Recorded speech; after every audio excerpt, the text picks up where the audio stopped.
Welcome to the Deep Dive. Today we're digging into some really quite powerful source material that focuses on something fundamental, really the unique impact a father can have on a child. Mm. We've got a Father's Day story and poem collection here.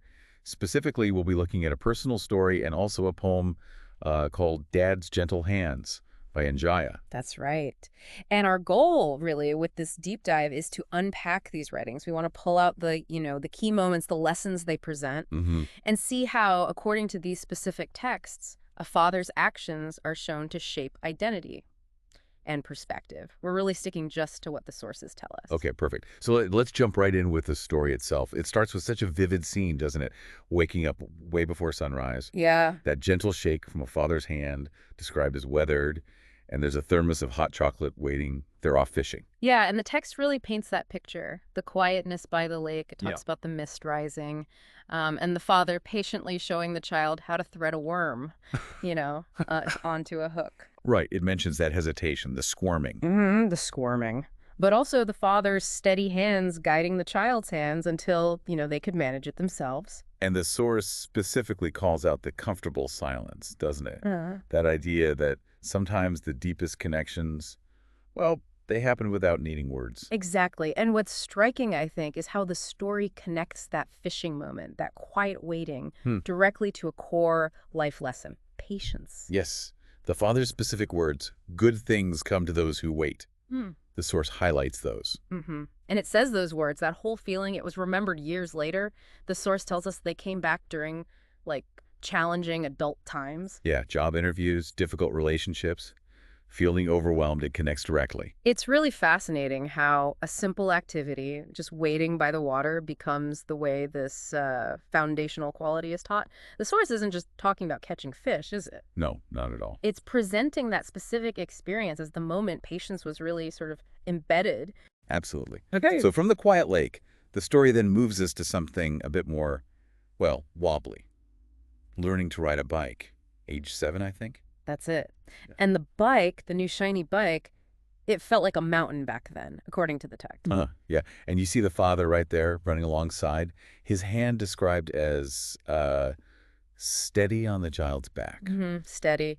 And his voice, constant encouragement, phrases like, "I've got you," and "You're doing great." The text really emphasizes that auditory support, too. Then comes that moment. The father lets go. Yeah. And the story captures that feeling, flying alone for a second, then looking back and seeing the father still right there, arms out. And that's where the source draws another key lesson, right? It says something like, sometimes love means letting go but never going far. Exactly. It's that balance. It really captures the balance the source is present, teaching independence, giving that freedom, but always with that felt presence of support nearby. So these two memories, the fishing and the biking, the story explicitly presents them as concrete examples, right? Teaching patience and independence through these shared activities. Precisely. Embedded in the action.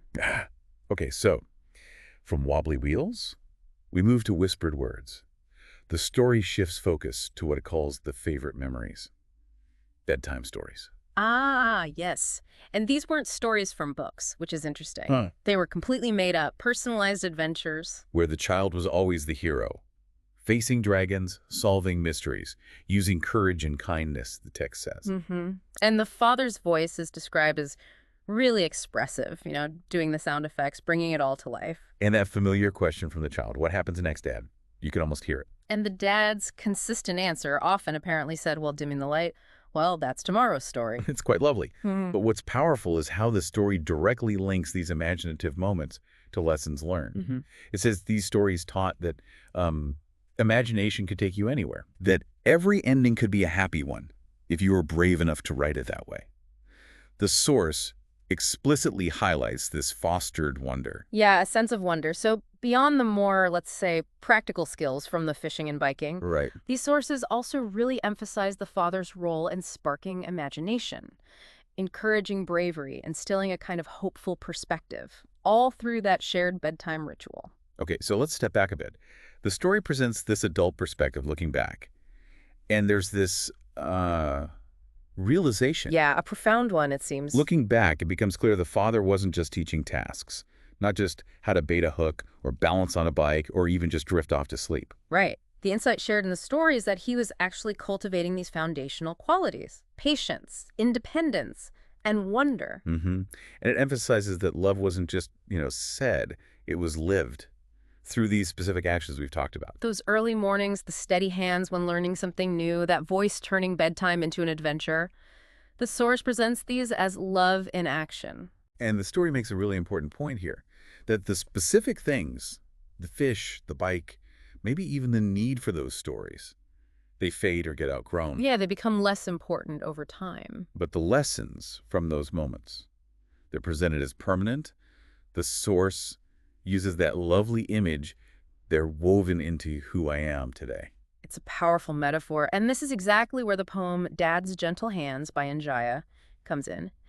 It offers such a resonant echo, doesn't it? It really does. It revisits these exact same key memories, the same lessons, just from a slightly different angle. It talks about the gentle hands waking for fishing. And connects it straight to patience being taught. Yeah. And it mirrors the bike riding, too. Mentions the father running alongside that assurance, I've got you, and then letting go, but staying close. It's uncanny how closely it tracks the story's memories. And it captures the bedtime stories as well, portraying the child as the hero, that anticipation, asking what happens next. And getting that same response about tomorrow's story? Exactly. So the poem, just like the story, reflects from that adult viewpoint. It states that the father wasn't just teaching tasks, but was making one a person built from all you gave. Patient-free and wonder-brave, it explicitly links the actions to the character traits. It just reinforces that central idea from the story. It really does. And the poem closes with lines that just perfectly cap it off, complementing the story's conclusion about lasting impact. Let me see. The fish we caught may swim away. The bike's been given to child's play. But in my heart, your lessons stay, forever and a Father's Day. It brings it all together. Yeah.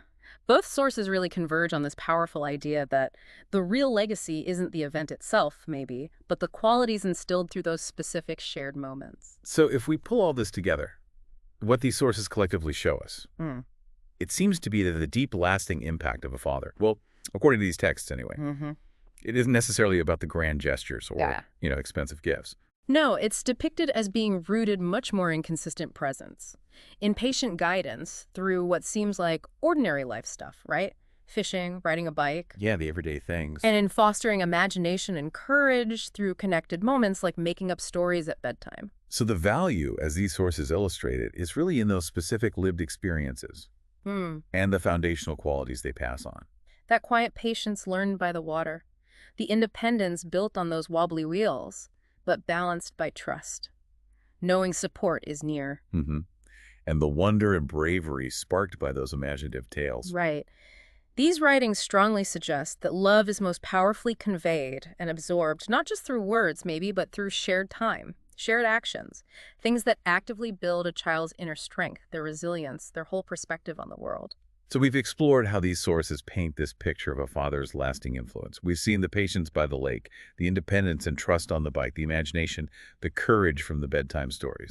And these are presented as much more than just memories, aren't they? They're lessons woven right into the fabric of who someone becomes. Absolutely woven in. And the story, it leaves us with a really thought-provoking final image. The adult reflecting on all these foundational lessons, they look ahead to the possibility of passing them on. Right. That idea that maybe one day they might wake their own children before sunrise. Yeah.